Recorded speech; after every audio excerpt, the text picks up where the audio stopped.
For over 50 years, one man has graced the stage, television, and the movies with his comedy that has gone across all ages. Well, now after 6 Emmys... Glenn Ford. No? No. No, not him. No, not him. 6 Emmys and a star on the Hollywood Walk of Fame. Right. Do we know who that is? Well, I put my own star there, so it could be me. Yeah, that was basically me. I think the reason I got so many Emmys is because I never thanked anybody from the Academy.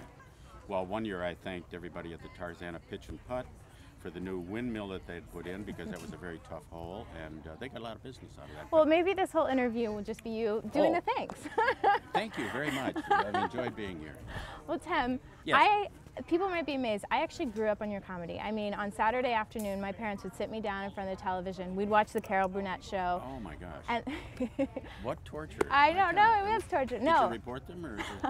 No, it was great. And so vaudeville, skits, all that kind of stuff, that was the comedy I knew. I mean, my first talent show in elementary school, I did a Who's on First kind of skit. Ah, yes. So yes. That's the comedy I knew. But for you, what got you into comedy? I mean, you've been performing forever. I think watching you memorizing the baseball sketch was probably what led me into comedy. That's a tough one. That really is a hard one. I don't know. Well, I was always very small. I was going to be a jockey because my dad was training horses, but at this weight, even horses ask you to get off. And I was frightened to death of horses, too. Also, that was those two elements, I think, falling off and being frightened of horses led me away. And when you're small, you're either very funny or you get beat up a lot. So I tried to be humorous with people. Jockeying isn't really a comedic thing. What got you to the stage? Well, I went into the Army.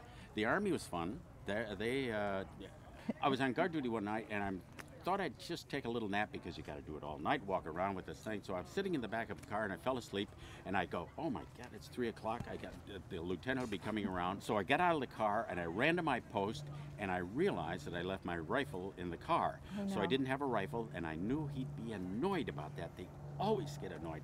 And I took out a long neon tube, and as the lieutenant came around the corner, I said, halt, advance and be recognized, and held this tube on him. And he looked at this thing and he said, what is that?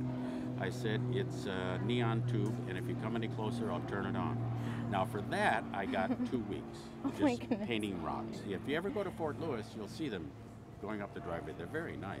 It's still there. So it sounds like your life has kind of been a comedy sketch. It has. It has. I got in trouble at a department store in Hollywood. I was leaning against the counter in the men's department, and a lady came up to me and obviously thought I was a clerk, and she said, excuse me, where is your underwear? So I showed her. You gotta tell me, are these stories real? Absolutely, yes. Absolutely real. Yeah. I enjoy getting on an elevator and facing people rather than the door, because you can't believe what people do. It's a lot of uncomfortableness. Yes. I think I would start fidgeting too if you just stared at me. Let me know when you're taking the elevator. I'll try it out. Do you take your reality and put it into your comedy then?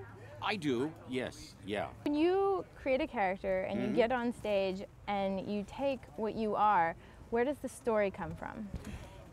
Well, I was a writer on the Burnett show too, so a lot of it came from me, and I used to write things for Harvey and myself, and then I would say certain things in the sketch that were not there, and Harvey would just stare at me, and very poor performer. He really should have gone to some acting classes. He was definitely the straight man. Yeah, with the old man on the Burnett show, they had never seen the old man, and Harvey kept saying, I do the old man on the show. I have a great old man. Why don't I do the old man? I said, nah, let me just...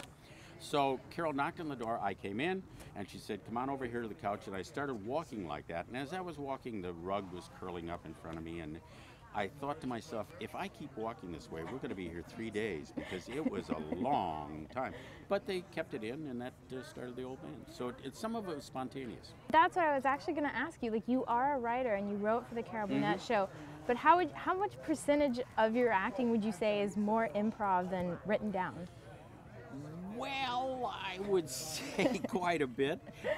Whatever happens to jump up, I play on a lot of times, which annoys a lot of people, but I told them I didn't want to be in this business, so leave me alone. But you spent your entire year in this business now. Oh, who would have thought? Well, we're very thankful you're here. And you should be. Yeah. Of course we should. Why not? Well, see, I'm thinking. I'm working on the Emmy, right? Yes. Well, while you guys are at home on Plum TV, we're going to run away with the circus. We'll be back. Circus?